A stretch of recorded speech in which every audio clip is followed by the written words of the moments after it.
Good evening, my friends. This is Paul, and today I'm going to be continuing my review of Super Mario Maker 2 a year later. If you're wondering why it took me so long to get through this, it's because 1, I am not a level creator, and 2, I did not have a paid membership to Nintendo Switch Online, so I didn't want to pay extra money for a really garbage service that I figured I probably wasn't going to use or enjoy that much. Thankfully, Nintendo gave me yet another free trial, so I was able to get quite a wide variety of impressions from some user-made levels and also playing all of the Ninja speedrun levels Nintendo has released to date. If they released more of them, I'm sorry, but I don't want to pay for Nintendo's service at the moment. Maybe if they give me a better incentive, I'll think about it. So, first off, let's talk about why you would want to play Super Mario Maker 2's online mode over Super Mario Maker 1's. Because I actually did go online quite a lot on the Wii U, and while I still think a lot of the user-made levels were trash back then, I think it was worth it because 1, it was free, and 2, you got rewarded for doing the 100 Mario challenge, which would group up levels based on difficulty in a row, and then you would get amiibo costumes as a reward. Now you just get Mii outfits, which isn't nearly as cool because they only affect your avatar, but they don't affect your actual in-game sprite. So it's basically just to present yourself on the creation screen rather than actually in the level. So there's a considerable lack of personality compared to what the original game had. However, to Super Mario Maker 2's credit, it does have more search parameters than it did on the Wii U. Now you can set a whole bunch of tags that you probably didn't think was possible. Heck, you could even be super racist and say, I don't want any from a country other than my own. To be honest, I kind of can't blame you, because if there's a level that involves a clue in the title of the level and you can't understand the language being spoken, then it's only logical that you would want to be able to have as much understanding as the creator intended you to. Jokes aside, this really does make it super easy to weed out the trash and really allow you to get the level of your choosing. For me personally, I prefer playing in Super Mario 3D World style because the graphics are amazing and the music alone makes it worth the price of admission. So I can say Mario 3D World levels only, and then anyone who's made a level in another style, well, find someone else to get your levels. I don't know how to say that more politely. However, the real cream of the crop here is Nintendo's selection. So I originally said that the levels in the story mode are some of the best 2D Mario levels I have ever seen. And Nintendo has really kept up that tradition with the Ninja speedruns. Basically, they're short levels that are designed for people who want to play Mario quickly, in case I guess they found the story mode levels too slow and methodical. Usually these levels are super non-linear and involve you taking multiple routes to the exit and then trying to figure out which one will get you the world record. After you've beaten the level once, you have the option to have these black creatures called Ninjas run around, which represent all of the other players in the world who have beaten this level. So you're essentially seeing as many victories as there currently are on screen at the same time. It brings kind of a Tetris 99 kind of vibe to it. Maybe a little bit of a Hunger Games feel, because you're like, ooh, let me see if I can beat this guy to the finish. I've heard that you can turn them off, but I didn't know how to during my playthrough, so that kind of annoyed me a little bit. But the fact that the option is there makes me pretty glad that I can try these levels again without having all these gnats getting in the way of my progress. Overall, I felt like I wish there were more Ninja speedrun levels, as Nintendo made over 100 levels in the main story mode, so I'm sure it wouldn't hurt to make a couple more speedrunner-style platformers. Now, I did get to try quite a bit of user-made content, and I found that it was just about as mixed as the original Mario Maker, to be honest. I found some really amazing levels, but I also found a lot of really, really bad ones. Overall, I would say the bad levels are so bad that I almost didn't want to keep trying the online mode just because of that. Because even with the parameters, you're not guaranteed to get a good quality creator. Now, To Mario Maker 2's credit, they did sort of bring back the Miiverse, which is what I was complaining about when I recently re-reviewed the game, that the creators no longer have any way to take constructive feedback. So in other words, if the creator did a bad job at the level, he or she wouldn't be able to know how to improve. That has sort of returned here. You can write little comments that show up in the levels in little blurbs such as cool idea. You can get pre-made postcards that allow you to do stuff like say, wow, this is so tough, or cool idea. And so overall, it gives little snippets of advice without having to feel like you have to write out a huge long paragraph like you did back in the Miiverse days.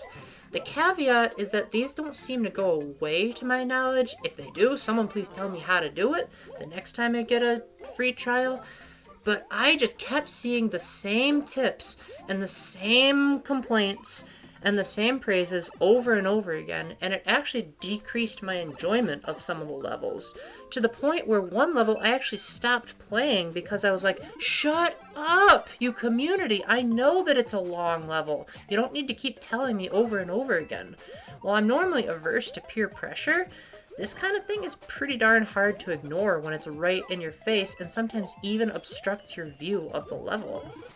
Thankfully, this isn't as bad as I'm making it out, as inevitably Nintendo's probably eventually going to patch this out, or people are just going to stop being reactionary. Oh, who am I kidding? This is the age of the internet. Do people ever not react to things?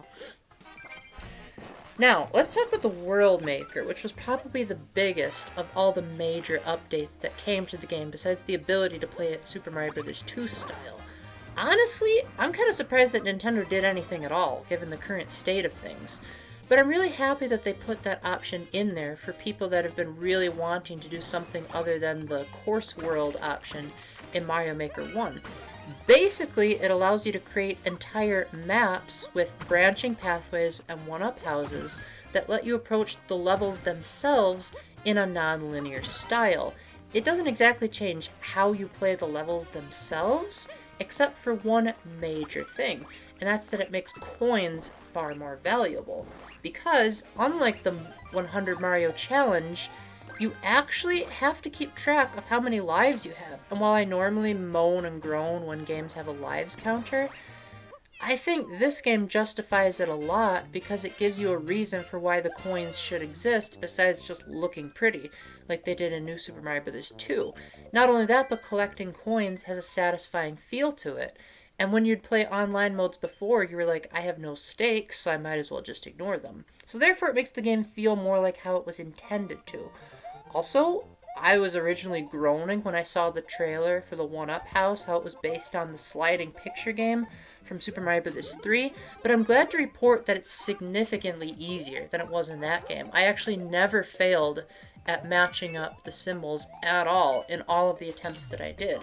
You basically just have to press the A button when the icon that you want is in the center of the screen, and you're going to get it every single time.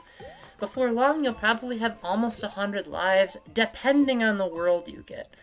Unlike the regular levels, there's not really a filter to sort out what worlds you want. So in other words, you basically just have to keep hitting the refresh button and hope that you get a creator that's actually decent at stuff.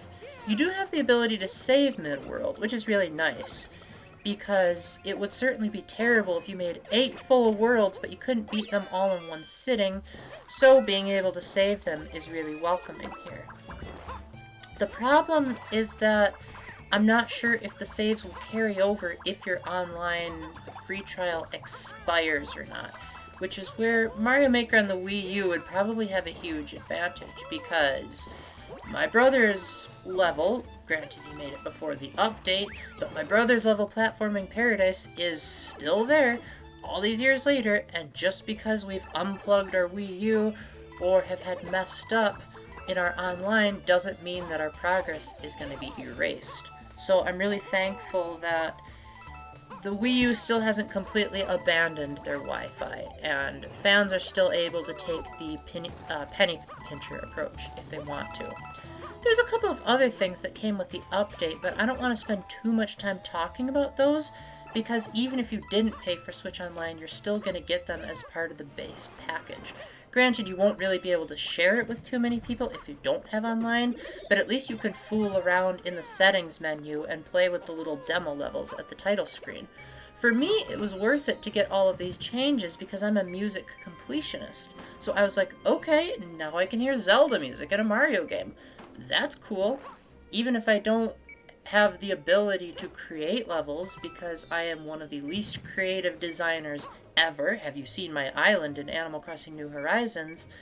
But I'm glad that if my best friend is ever hankering for some different type of Mario music and doesn't want to listen to Smash Ultimate soundtrack for the umpteenth time, I can just say, hey, I've got some music from Super Mario World here. Some of it's the original stuff. And if nothing else, I'm really grateful that I have more opportunities to hear these songs placed in an actual Mario level as opposed to just listening to them as though I'm listening to a soundtrack CD. That sounds like a really lame reason, and I'm pretty sure none of you are going to agree with me here. But seriously, Super Mario 3D World, as much as I really didn't like that game, I didn't have too many complaints about its music. And that is certainly true here. In fact, I even said in my original review that I like the style of Mario 3D World in this better than 3D World itself as a standalone game. So if it does get ported to the Switch, I'm really hoping it stays in this side-scrolling style. With that, I don't really have too much more to say to you guys, because at the end of the day, I could have wrapped up this review in about 10 seconds by saying, now you can search for user levels, but you have to pay for it. That's a pretty lame review. So to try to make it more interesting, I'll just say that Nintendo has really refined the tools and options that you can use to create levels. They've also made a few more levels themselves, and you have the ability to essentially create your own Mario games and see if maybe you can give Nintendo some ideas if they ever do decide to make a side-scrolling Mario game again. Or who knows, maybe now that they added Link in, they'll make more top-down Mario adventures. Now that I think about it, I don't think we've really had one of those. If Nintendo ever has made one and I'm just forgetting about it, please let me know. So with that, do I think it's worth a Nintendo Switch Online membership just to play Super Mario Maker 2? I would say that's really all going to depend on what the future holds, because at the current moment, the servers are still pretty new, so for all we know, Nintendo could still add more. There could be even more refinements that are done. Maybe they were lying about this being the last major update. Who knows? At the moment, I would say it depends on your love for 2D Mario levels. But on the other hand, the levels made in the single-player story mode that comes with the package, those are incredible, and those were all made by Nintendo, and you don't have to gamble. You're assured these are the absolute geniuses that created the platforming genre, so these levels are of course going to be phenomenal. So I would say buy Super Mario Maker 2, but hold off on whether or not you're going to pay for online just for this game. So with that, thank you very much for listening. If you have any critiques, comments, concerns, etc., please leave them in the comment section so I can know how to improve my videos in the future. And until the next time, keep the faith, stay epic, God bless, and someone tell me why people love 3D World so much. Bye!